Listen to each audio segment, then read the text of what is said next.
මේක ගැව්වා වගේම ෆයිනලුත් අපි ගහනවා ඉන්දියාවට ගන්න ෆයිනල් එකේදී. 17வது ஆசிய கிண்ண தொடரின் 11வது போட்டி இலங்கை மற்றும் ஆப்கானிஸ்தான் அணிகளுக்கு இடையிலான மிக முக்கியமான போட்டி அபுதாபி ஷேக் ஜாயிட் மைதானத்திலே நிறைவுக்கு வந்தது. நாணய சுழற்சியில் வெற்றி பெற்ற ஆப்கானிஸ்தான் அணி முதலில் துடுப்பாட்டத்தை தீர்மானித்தது. இலங்கை அணியிலே இன்றைய நாளிலே ஒரு மாற்றம் செய்யப்பட்டது. மகேஷ் தீக்ஷன் அணியிலிருந்து நீக்கப்பட்டு துனித் வெல்லாலகே அணிக்குள் அழைக்கப்பட்டிருந்தார். ஆப்கானிஸ்தான் அணி நிர்ணயிக்கப்பட்ட 20 ஓவர்கள் நிறைவில் 8 விக்கெட்டுகளை இழந்து 169 ஓட்டங்களை பெற்றுக் கொண்டது.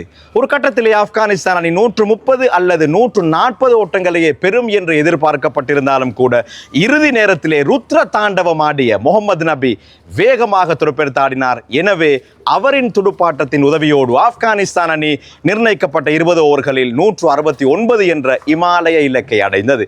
முகமது நபி இறுதி ஓவரிலே 5 சிக்சர்களை விளாசி இருந்தார். இன்றைய துடுப்பாட்டத்தை பொறுத்தவரையிலே முகமது நபி 22 பந்துகளை மாத்திரம் எதிர்கொண்டு 3 பவுண்டரிகள் 6 சிக்சர்கள் அடங்கலாக 60 ஓட்டங்களை பெற்றுக் கொடுக்க ரஷீத் கான், இப்ராஹிம் ஜாத்ரான் ஆகியோர் தலா 24 ஓட்டங்களை பெற்றுக் கொடுத்தனர். பந்து வீச்சை பொறுத்தவரையிலே நுவான் துஷார 4 ஓவர்கள் பந்து வீசி 18 ஓட்டங்களை மாத்திரம் விட்டுக் கொடுத்து 4 விக்கெட்டுகளை கைப்பற்றிக் கொண்டார். ஆசிய கிண்ண T20 ஃபார்மட்டை பொறுத்தவரையிலே ஒரு இலங்கை பந்து வீச்சாளர் பெற்றுக்கொண்ட மிக சிறப்பான பந்து வீச்சு பிரதியாக இது பதிவு செய்யப்பட்டது. துஷ்மந்த சமீர இன்றைய நாளிலே சோபிக்கவில்லை. பதிலாட்டத்திலே இலங்கை அணி ஆரம்பம் முதலே மிக சிறப்பாக துடுப்பெடுத்தாடி இருந்தது. ஆரம்ப துடுப்பாட்ட வீரர் குசல் மெண்டிஸ் இறுதி வரையிலே ஆட்டம் இழக்காமல் நிதானமாக பொறுப்பாக துடுப்பெடுத்தாடி இருந்தார்.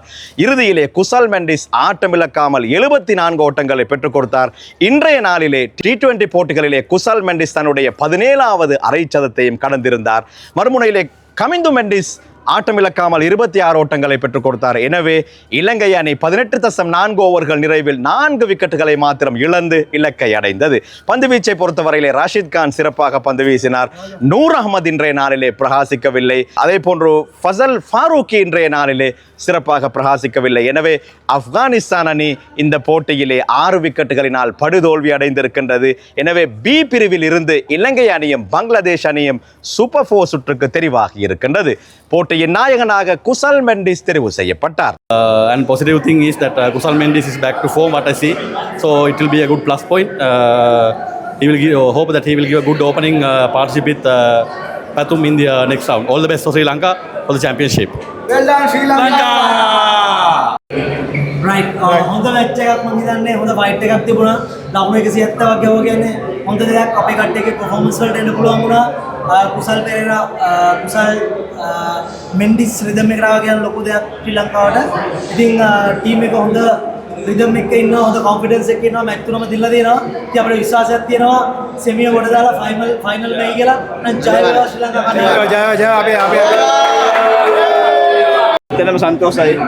ඇත්තටම සන්තෝෂයි මේ ලංකාව මෙච්චර ලොකු ස්කෝර් එකක් එලවලා මේ වගේ වට. මේ ඇත්තටම අපි හදවතින්ම ප්‍රාර්ථනා කරනවා අපි ෆයිනල් එකට ගෙනල්ලා අපි ෆයිනල් කප් එක ගන්නවා. I am from Bangladesh and today I am coming here to watch Afghan and Sri Lanka and supporting Sri Lanka. Hopefully Sri Lanka and Bangladesh will play in the Asia Cup final. මේක ගැව්වා වගේම ෆයිනලුත් අපි ගහනවා ඉන්දියාවට ගන්න final එකේදී. ජය වේවා ශ්‍රී ලංකාවට. 200ක් ගැව්වත් 201ක් ගහලා අපි දෙන්නවා. ජය වේවා ශ්‍රී ලංකාව. මොනාරි කියන්නේ